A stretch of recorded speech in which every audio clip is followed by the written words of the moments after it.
এই দৃশ্যলৈ মন কৰক।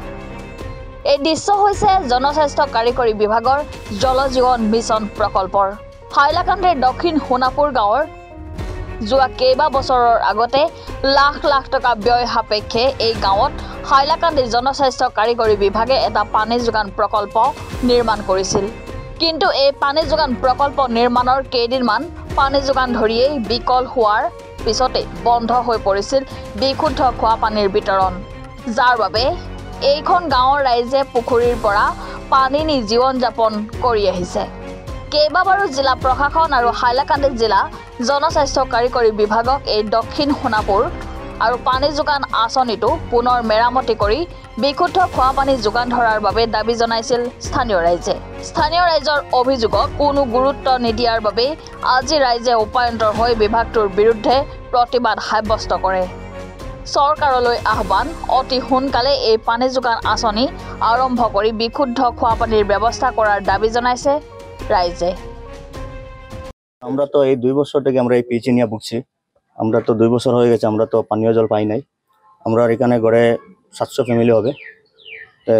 2 বছর যাবত আমরা এখানে পিএইচি পানি বন্ধ হয়ে গেছে, কিন্তু আমরা যে প্রত্যেক পরিবারের ফ্যামিলি যারা আছে এটা পুষ্করণী থেকে জল আনতে লাগে।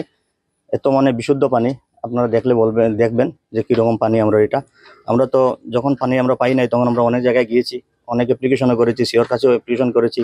আমরা তখন শুনেছি যে জিপি প্রেসিডেন্টের কাছে একটা ফান্ড আছে, উনি ফান্ড থেকে কাজ করে দিবেন।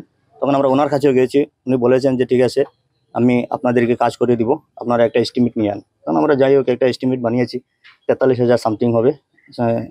এস্টিমেট দেওয়ার পরে উনি বলছেন যে ওনার কাছে যখন আমরা এস্টিমেট নিয়ে গিয়েছি তখন উনি বলেছেন না আমার কাছে কোনো ফান্ড নেই, আমি এটা দিয়ে কাজ করতে পারবো না। তাই এখন অবধি আমরা এই 2 বছর হয়ে গেছে আমরা পানি পাই নাই। এখন আমি ডিসি মহোদয়ের কাছে এটাই আবেদন করতে চাই যে আমরা যাতে পানির মিলার একটা সুযোগ সুবিধা দিয়ে দেন। আমরা পুরো 700 ফ্যামিলি আছে এখানে, মানে এত অসুবিধা পানির যে বলার কিছু নেই। এত বাচ্চা আছে, ছোটো ছোটো বাচ্চা আছে, প্রায় প্রত্যেক ফ্যামিলিতে একজন দেখেন হসপিটালে অ্যাডমিট আছে, কেউ সর্দি হয়েছে, কেউ কাশি হয়েছে, এটা সব পানির কারণে হয়েছে। আর আমরা এটা ফ্লাড এফেক্টেড এরিয়া, এখানে যে পুষ্করণী যতটা পুষ্করণী আছে সব ফ্লাডের কারণে নষ্ট হয়ে গেছে। আপনারা নিশ্চয়ই একবার ভিজুয়াল গিয়ে দেখিয়ে দিবেন যে আমরা পুষ্করণীটা কীরকম আছে, আমরা কোন জায়গার থেকে জল পান করছি। আপনারা নিশ্চয় দেখিয়া আপনারা দেখিয়ে বলবেন যে আমরা এত অসুবিধা আমরা আছি। এটাই আমার আবেদন। আপনার গ্রামের নাম কি? দক্ষিণ সোনাপুর পার্ট 1। হাইলাকান্দিৰ পৰা সুৰজিৎ দে ৰিপৰ্ট, এনি ভাৰত 24।